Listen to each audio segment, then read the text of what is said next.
All right, welcome back for another week of Doc Talks. And today, if you have trouble reaching up over your head with golf, holding that sweet end range position, putting away dishes, or just pressing a dumbbell or kettlebell up over your head, this might help, or it might have some insight on why you can't do some of those things very well. So what we're going to look at is the connection with this overhead movement. And it's not just the shoulder that's involved. The upper back or the thoracic spine is super involved with this because it positions the shoulder where it needs to be so you can actually reach up over your head. So we're going to talk about a couple of things to assess, and then maybe a couple of correctives that you can start trying on yourself to get yourself better with overhead position. So first assessment, we're going to look at the upper back rotation. Yeah, so I'm going to have Dr. Booth come and kneel on the table here.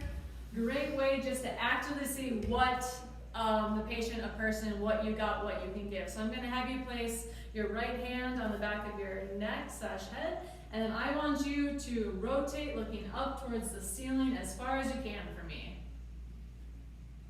And back down. And I might have them do 2 or 3, just kind of get a little bit warmed up per se.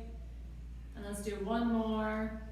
And you can see, generally I want to see almost like 180 degrees, okay? Now, he can't do it on his own, so I'm going to see, can I get him there into that rotation? So then I'll kind of come around and do the work for him. So I'll rotate him up, and I know he can get there if I assist. But now he just needs a little bit of help actively working on his ability to rotate. And of course, we'd always assess the other side too. You got 2 shoulders, your thoracic spine plays a big part, of course, on both sides, not just one side. So the second thing I want to evaluate, that's rotation, is now look at his ability to extend or get some extension. So I'll have you come to a standing position back again, Kyle. Perfect. So I want you to put your hands, reach overhead and look backwards to the wall behind you.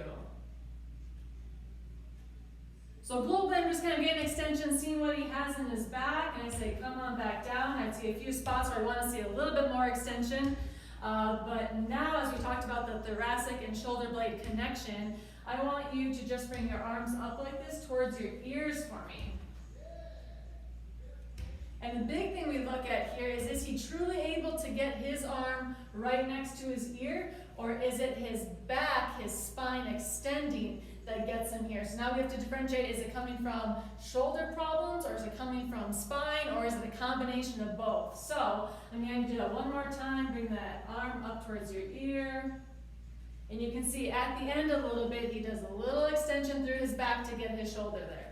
So come on down. Notice that the line of my upper arm doesn't quite clear, and I'm doing this a little bit just to show you guys common findings that we have, is we get to these positions, and then if I can't go any further here, I'm going to start arching through that mid to low back, and that's not where we want to see extension. We actually want to see it in the upper back and try to get our arms to that full end range position without compromising our low back. So, Exactly.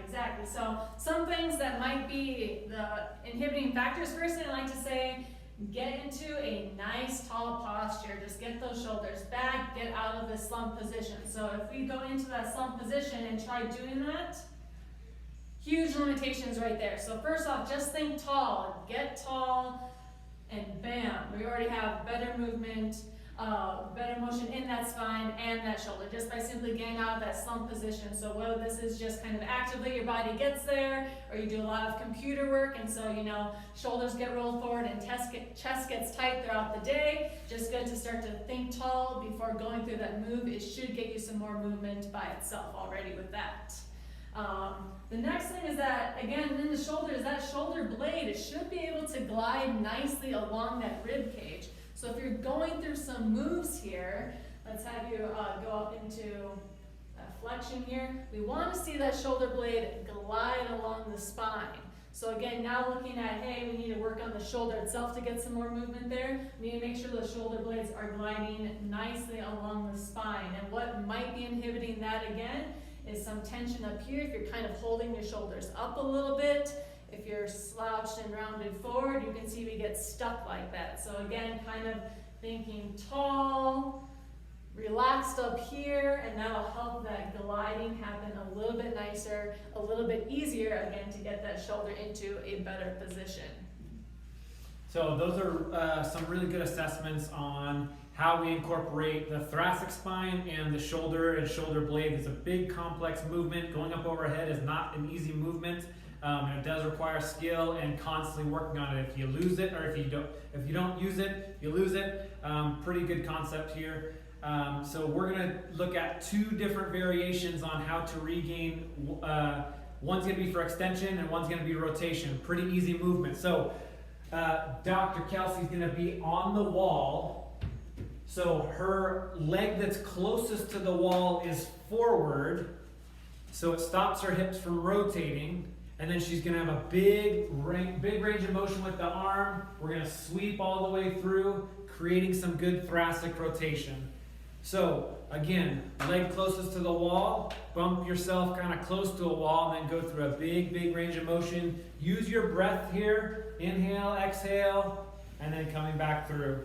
That is your lunge rotation, very useful. And then also try to think fingertips as wide as you possibly can. Once you get to that end range, reach wide, get that full 90 degrees or 180 degrees with the arms. Yeah, very important that you make sure your neck is following your hand too. I like to make sure that rotation is happening in synchronization with your thoracic spine. And if that's just too much for you, or if you feel like maybe you're cramping, it's just too much of a twist, you can come a little bit away from the wall, maybe put like a ball or a pillow of some sort there and still go through it if that's your starting spot, just because it's not going to be quite as much rotation and it's just going to still be working on opening, but again, not quite as intense as leg against the wall. That's really good. I've had a lot of patients that don't start bumped up into the wall, but they eventually get there because they work on it. But very key there. You got to have a good starting point.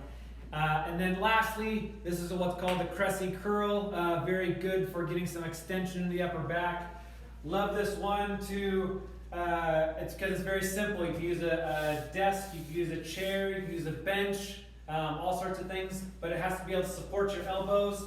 So support the elbows, sink back into your hips a little bit, and then as your arms come up into a curl position, our sternum goes down towards whatever our elbows are being supported on. So here, pull the chest forward, gently look up, and then coming back down. There's also a wall version of this.